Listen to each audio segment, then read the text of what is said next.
اور پھر اگر دیکھا جائے تو اس میں ظاہر ہے کہ وہ وقت کی بربادی ہے. حاصل تو کچھ نہیں ہوا, کوئنس حاصل ہوا نا, اسے کیا ہوا, کیا پیٹ تو بھرا نہیں اس سے. خیر جوئے کی رقم سے پیٹ بھرے یہ بھی حرام ہے, حرام کا لقمہ, اس سے تو بندہ بھوکا رہے. اچھا خیر یہ اس سے بچنا چاہیے. اگر اب تک کھیلی ہے اور اس طرح کوئنس حاصل کیے, اس طرح کے کوئنس کے جن سے کچھ نہ کچھ فائدہ حاصل ہوتا ہو, تو یہ جوا کی صورت ہے اور اس سے بندہ توبہ بھی کرے. اچھا اب توبہ کیا کرے, اس کو کوئنس لوٹائے گا کیسے؟ یہ اگر مالی نہیں ہے تو پھر تو لوٹانا کچھ واجب نہیں ہے, لیکن اگر مالی حیثیت ہے تو پھر توبہ کے ساتھ ساتھ رقم لوٹانا بھی واجب ہے اور توبہ کرنا بھی واجب ہے. نہیں کوئی ایسا گیم ہے کہ جس میں مال کے ذریعے کوئنس خرید کر جو ہے وہ اسٹیج پار کر سکتے ہیں, مگر چونکہ اس کو یہاں یہ کوئنس ملے, اس نے اس کے ذریعے اسٹیج پار کیا, تو اب تو یہ جوئے کی صورت میں کوئنس حاصل کی اور ان کی مالی حیثیت ہے ان کوئنس کی, تو وہ جوا کہلائے گا اور وہ اس پر لازم ہوگا کہ رقم کو واپس کرے اور توبہ بھی کرے. اور یہ رقم لوٹانا فرض ہے, یہ ملک خبیث بھی نہیں ہے. یہ جوئے کی رقم تو غصب کا حکم ہے, غصب کا حکم جاری ہوتا ہے جوئے کا. سیدھی اس حوالے سے ارشاد فرمائے گا کہ جو گیم آج کل جو ہے لوگ ویٹنگ ایریاز میں ہوتے ہیں, گھر پر ہوتے ہیں, ابھی رمضان کا مہینہ جاری ہے, روزے میں ہے, ٹائم پاس نہیں ہو رہا تو موبائل نکال کے گیم کھیلنا شروع کر دیتے ہیں. تو اس طرح یہ کئی لوگ اپنا ٹائم اس میں ضیاع کر رہے ہوتے ہیں. اس حوالے سے کچھ تربیت کے مدنی پر ارشاد فرما دیں. اس میں تو یہ صرف ادھر نہیں ہوئے, میں نے جہازوں میں میں نے نوٹ کیا, جہاز میں بھی سفر کے دوران جو نا وہ لوگ گیمیں کھیل رہے ہوتے ہیں اور کوئی کام تو ہوتا نہیں ان کے پاس. اس میں یہی ہونا چاہیے کہ یا تو ایک بندے کے ہاتھ میں تسبیح ہو, ذکر و اذکار کرتا رہے, یا یہ کہ موبائل فون میں جو ہے وہ کوئی کتاب ہو, رسالے ہو, رسائل ہو, وہ ان کا مطالعہ کرتا رہے. اپنا ٹائم پاس نہ کرے, اپنا ٹائم جو ہے نا استعمال کرے, ضائع نہ کرے اپنے وقت کو, استعمال کرنا ہے اپنا وقت. چونکہ یہاں پہ اگر بندہ ٹائم پاس کرنے تو کچھ بھی کرتا ہے, فضولیات میں پڑتا ہے, تو یہ بالکل غلط ہے. بروز قیامت جو ہے نا وہ ایک ایک نیکی کی قدر ہوگی. بروز قیامت جو ہے وہ نیکیوں کا پتہ چل جائے گا, اور اس وقت جو ہے ایک ایک نیکی کا نا بندہ سوچے گا کاش میں دنیا میں یہ نیکیاں کر لیتا, میں اتنا وقت جو ہے نا وہ نہ برباد کرتا, فلاں وقت میں یہ کام کر لیتا. مگر چونکہ وہ اس وقت بندہ نیک کام کر نہیں سکے گا, کہ جو بھی ہے روح نکلنے سے پہلے تک ہے. تو ہمیں چاہیے کہ ہم اپنا وقت برباد نہ کریں. جو بھی ہمیں یہ وقت ملے تو اس میں کچھ نہ کچھ اور کام کر لیں, اچھے کام کر لیں, ثواب آخرت والے کام کر لیں. اگر بندے نے کوئی دنیاوی کام کیا, اپنا کاروباری کام کیا, اس میں بھی کوئی حرج نہیں ہے, وہ بھی کر سکتا ہے. بس وقت برباد نہ کریں. جو گیم میں کیا ہوتا ہے وقت برباد ہوتا ہے, وہ وقت ضائع ہو گیا, ختم. اللہ ہمیں اس سے بچائے. اللہ کریم ہمیں وقت کی قدر و منزلت عطا فرمائے. اس کے لیے کہ میرے سنت کا رسالہ ہے انمول ہیرے, یہ رسالہ مطالعہ کیجیے انشاءاللہ, اور کریم اس سے آپ کو وقت کی جو ہے نا وہ قدر و منزلت ملے گی انشاءاللہ. صلو علی الحبیب صلی اللہ علی محمد صلی اللہ علیہ وسلم. امیر اہل سنت کا رسالہ جو مکتبۃ المدینہ سے شائع ہوا ہے, انمول ہیرے, اس کے 22 صفحات ہیں اور 30 روپے قیمت پر آپ مکتبۃ المدینہ سے حاصل کر سکتے ہیں. سیدھی یہ فیس بک مدنی چینل لائیو پر بھی یہ مدنی مذاکرہ دیکھا جا رہا ہے. یہ سوال کر رہے ہیں کہ اگر کوئی شخص ریتیلے علاقے میں ہو جہاں مٹی بہت زیادہ اڑ رہی ہو اور روزے کی حالت میں ہو, تو مٹی حلق میں اگر محسوس ہوئی تو روزے کا کیا حکم ہوگا؟ یہ مفتی صاحب, گرد و غبار ہے, مٹی ہے, دھواں ہے, اگر خود سے حلق میں چلا گیا سانس لینے کے ساتھ, اگرچہ اس کا ذائقہ حلق میں محسوس ہو, اور مٹی کا گرد و غبار کا بعض اوقات حلق میں محسوس ہوتا ہے, تو ان سے روزہ وغیرہ نہیں ٹوٹتا, کیونکہ ان سے بچنا ممکن نہیں ہے. البتہ دھواں وغیرہ ہے, اگربتی ہے, اسی طرح اور دیگر چیزیں ہیں, لوبان وغیرہ ہے, عود وغیرہ ہے, یہ سلگائی اور ان کے دھوئیں کو بالقصد سونگھا اور سونگنے کے بعد اس کو چڑھایا, اور تو ان سے روزہ ٹوٹ جائے گا.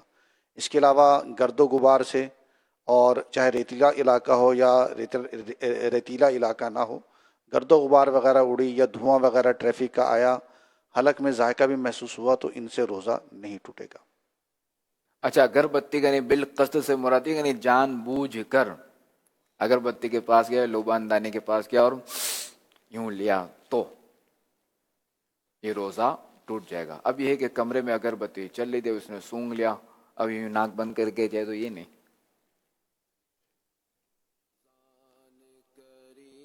صلو علی الحبیب صلی اللہ علی محمد صلی اللہ علیہ وآلہ وسلم. محمد نوید ہیں گلگت بلتستان سے ان کا تعلق ہے. یہ سوال کر رہے ہیں نماز اور روزے کا حکم قرآن پاک میں دونوں کا موجود ہے، لیکن سفر میں نماز میں قصر ہے اور اگر نہیں پڑھے گا تو گناہگار ہوگا، قصر کرنا ہی لازم ہے.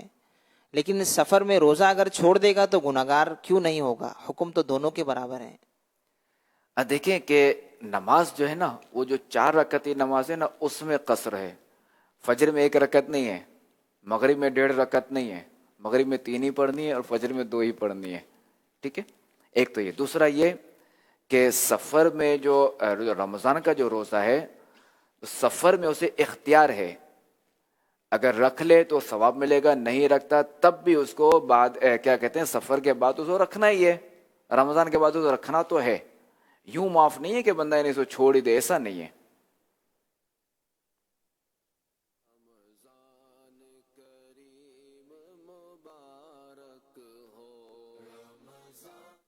رمضان کے روزے کے بارے میں یہ ہے کہ یہ دوسرے ایام میں مسافر کو رکھنے کی اجازت ہے، کیونکہ اللہ تبارک و تعالیٰ فرماتا ہے فعدۃ من ایام اخر، تو پھر ان کو دوسرے ایام میں شمار کرے، یعنی دوسرے ایام میں رکھے. اور یہ مریض کے بارے میں اور مسافر کے بارے میں ہے. تو یہ شریعت نے اس کے لیے تخفیف دی ہے کہ اگر رمضان میں روزہ رکھنا دشوار ہے تو وہ دوسرے ایام میں رکھے گا، لیکن یہ رخصت ہے، نہ کہ اس کو اجر و ثواب بھی اتنا ہی ملے گا جو رمضان میں ملنا ہے. تو اس لیے اگر مسافر ہے اور روزہ رکھنا اس کے لیے ممکن ہے اور اس کو کوئی ایسی دشواری نہیں آئے گی کہ روزہ توڑنا پڑے گا، تو بہتر یہ ہے کہ وہ روزہ رکھ لے تاکہ اسے رمضان کے فضائل و برکات مل سکیں. ورنہ بعد میں یہ ہوگا کہ جو اس کے ذمے پر فرض تھا، بعد میں اس نے روزہ رکھا تو فقط وہ فرض ساقط ہوگا، رمضان کے جو فضائل اسے ملنے تھے وہ ہرگز نہیں مل پائیں گے. اور آج کل کے تو سفر تو ویسے ہی آسان ہے. اور دوسرا یہ کہ قصر اگر نہیں کرتا تو گناہگار ہوگا. واقعی درست بات ہے، قصر اگر نہیں کرے گا تو گناہگار ہوگا.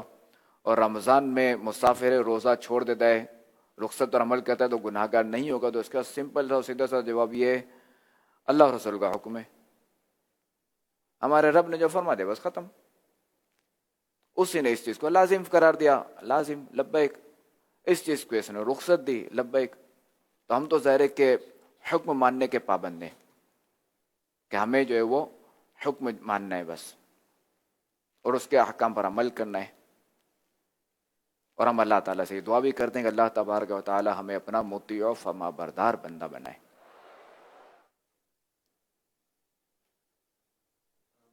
صلو علی الحبیب صلی اللہ علی محمد صلی اللہ علیہ وآلہ وسلم. کوئی اور سوال ہے سفیان میں بھی یا یہ جواب دیجیے؟ اچھا جواب دیجیے، بقیہ جواب دیجیے. لبیک. صلو علی الحبیب صلی اللہ علی محمد صلی اللہ علیہ وآلہ وسلم. سلام میں پہل کرنے والے کو کتنی نیکیاں ملتی ہیں؟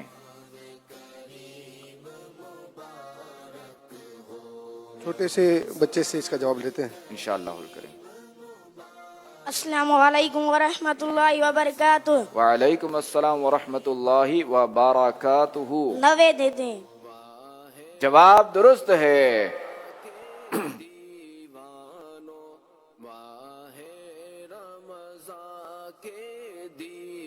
شعر مکمل کیجئے. اللہ اکبر اپنے قدم اور یہ خاک پاک.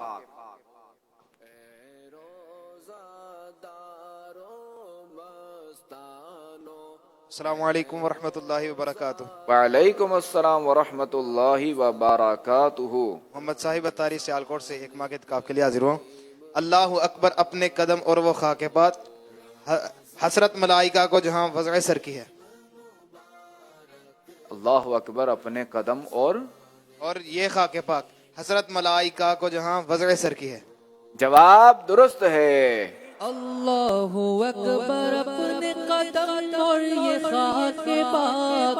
اللہ اکبر اپنے قدم اور یہ خاک پاک. حسرت ملائکہ کو جہاں وضع سر کی ہے. حسرت ملائکہ کو جہاں وضع سر کی ہے، جہاں وضع سر کی ہے. اللہ کریم کے آخری نبی صلی اللہ تعالی علیہ وآلہ وسلم نے جب حضرت خدیجۃ الکبریٰ رضی اللہ تعالی عنہا سے نکاح فرمایا تو اس وقت آپ علیہ الصلوۃ والسلام کی عمر شریف کتنی تھی؟ خصوصی اسلامی بھائی بھی ہمارے درمیان موجود ہیں تو انشاءاللہ یہ جواب دیں گے.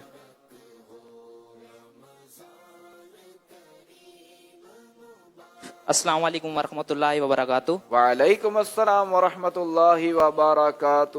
میرا نام محمد نعمان اتاری ہے اور میں کراچی سے 1 ماہ کے اعتکاف میں. ماشاءاللہ، مرحبا. 25 سال. جواب درست ہے.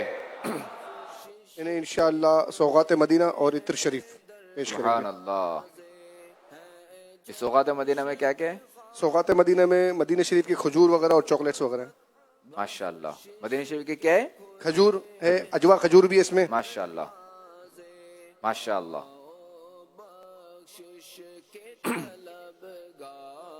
خاتم النبیین صلی اللہ تعالی علیہ وآلہ وسلم کے والد حضرت عبداللہ رضی اللہ تعالی عنہ کی وفات شریف کے وقت ان کی عمر شریف کتنی تھی؟ یعنی حضرت عبداللہ رضی اللہ تعالی عنہ کا جو وصال ہوا تو اس وقت ان کی عمر مبارک کتنی تھی؟ السلام علیکم ورحمۃ اللہ وبرکاتہ. وعلیکم السلام ورحمۃ اللہ وبرکاتہ. محمد احمد رضا سیفی جامعۃ المدینہ گجرانوالہ سے 1 ماہ اعتکاف کے لیے یہاں حاضر ہوئے ہیں. حضرت عبداللہ رضی اللہ تعالیٰ عنہ کی عمر مبارک تقریباً 25 برس تھی. جواب درست ہے.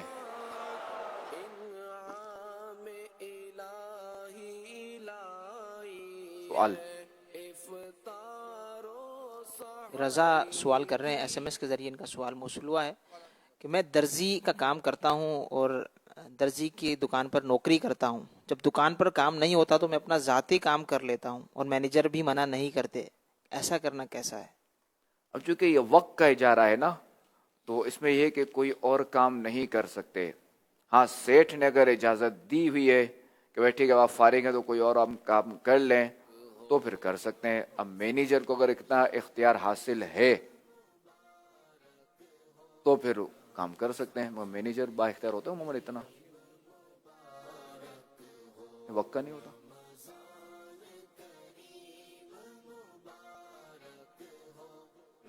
اب یہ دیکھا جائے گا کہ درزی کا اجارہ کس چیز کا ہے. یہاں کا ہے کہ اس وقت کا اجارہ کہ بھائی صبح 9 بجے سے لے کر جو ہے وہ شام 6 بجے تک رکنا ہے، اس طرح کا اجارہ ہے، یا یہ کہ اتنے کپڑے تم نے سینے، یہ اجارہ ہے. یہ اگر وہ اجارہ ہے 6 سے سمجھے 9 والا وقت کا اجارہ ہے تو پھر وہی ہے کہ بغیر سیٹ کی اجازت کے کوئی اور کام نہیں کیا جا سکتا. اور اگر کام کا اجارہ ہے تو پھر اگر فارغ بیٹھا ہے تو کام کر سکتا ہے.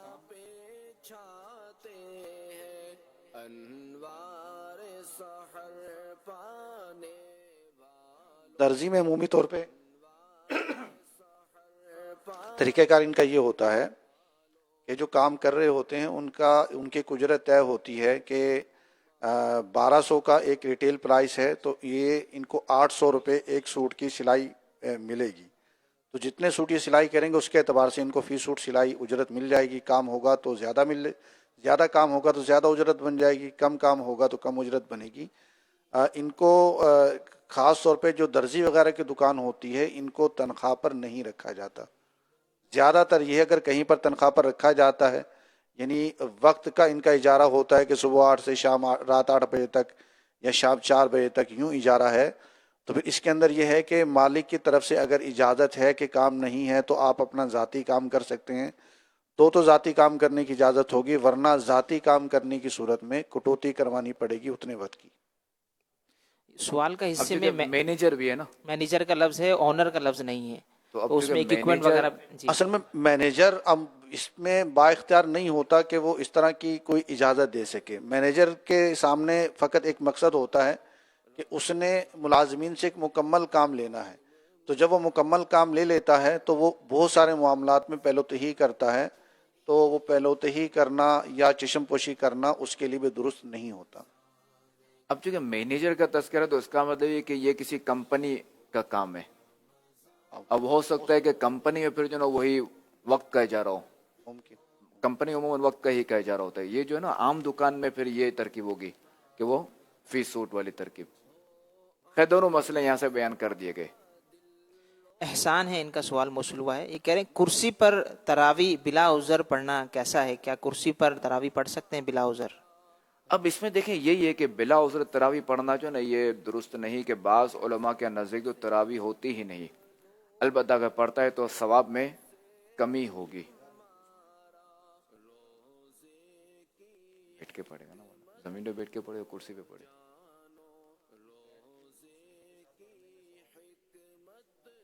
ہاں دونوں.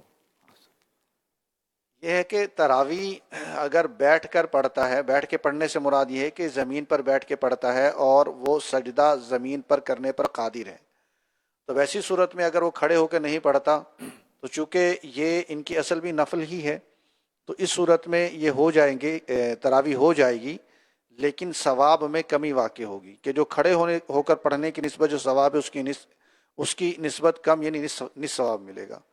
ایک ہے کرسی پہ بیٹھ کے اشارے سے نماز پڑھنا، تو اگر یہ سجدے پہ قادر ہیں تو پھر ایسی صورت میں کرسی پہ بیٹھ کر اشارے سے تراویح بھی نہیں پڑھ سکتے، کہ تراویح اگر پڑھیں گے تو وہ سرے سے ہوگی نہیں. اچھا وہ صحیح. اچھا کرسی پر سجدہ ہی نہیں ہوگا نا، وہ تو اشارے سے کرے گا. جزاک اللہ.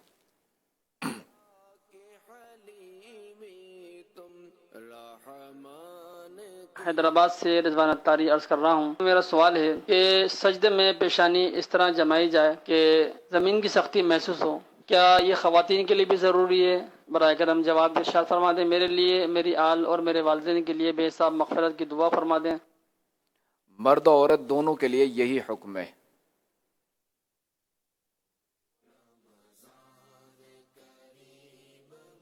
محمد سمیع اللہ مصطفی اتاری رضوی پاکستان شریف سے عرض کر رہا ہوں. میرا سوال ہے کہ میرے گھر والے یا ہمارے رشتہ دار اگر وہ گھر میں، جیسے آج کل پرفتن دور چل رہا ہے، تو ہر بندہ جو ہے اس چیز سے بہت ہی دور ہے، جس طرح کے اسلامی ماحول سے بہت دور ہوتے ہیں، تو ایسا کیا کیا جائے؟ اگر ان کو اس چیز کا بتایا جائے کہ آپ ڈرامے فلمیں وغیرہ نہ دیکھا کریں، تو وہ آگے سے کہتے ہیں کہ نہیں ہمیں نہ بتائیں، ہمیں پتہ ہے کہ کون صحیح ہے کون غلط ہے، ہمیں صحیح غلط کا پتہ ہے، تو آپ اپنا کام کریں، اپنے کام سے کام رکھیں. تو عرض ہے کہ ایسا کون سا کام کیا جائے، ایسا کیا کیا جائے کہ ان کی اصلاح ہم کر سکیں؟ برائے مہربانی مدنی پھول ارشاد فرما دیں. دیکھیں اس کے لیے کہ گھر میں دینی ماحول بنانے کے لیے امیر سنت نے 19 مدنی پھول جو نا وہ لکھے ہیں، تو ان کے مطابق عمل کریں گے تو انشاءاللہ الکریم گھر میں دینی ماحول بنے گا. تو اس میں یہ ہے کہ ایک اس میں یہ بھی کہ گھر میں جو ہے وہ روزانہ درس دیا جائے. دوسرا یہ کہ جو صاحب دینی ماحول سے وابستہ ہیں انہیں چاہیے کہ وہ اپنے والدین کا ادب و احترام کریں. جب بھی والدین میں سے کوئی آئے تو وہ ان کی تعظیم کے لیے اٹھ جائیں. جب ان کا جب کردار اچھا ہوگا نا تو آٹومیٹکلی گھر والے جو نا وہ خود اس طرف آ جائیں گے. اور دوسرا یہ کہ منع کرنے کا بھی طریقہ ہوتا ہے کہ اب یہ فلمیں ڈرامے نہ دیکھیں، تو اس کا بھی ایک انداز ہے. نیکی کی دعوت دینے کا بھی ایک طریقہ ہے، گناہ سے روکنے کا بھی ایک طریقہ ہے. تو جب ہم اس طریقے کے مطابق کریں گے، نرمی سے کریں گے، تو انشاءاللہ الکریم وہ کیوں نہیں مانیں گے. پھر بھی بالفرض اگر آپ نے اپنا فرض ادا کر لیا، پھر بھی اگر نہیں مان لے تو پھر ظاہر ہے کہ آپ کو نیکی کی دعوت دینے کا ثواب ملے گا، آپ کو جو نہی عن المنکر کرنے یعنی گناہ سے روکنے کا ثواب ملے گا انشاءاللہ الکریم.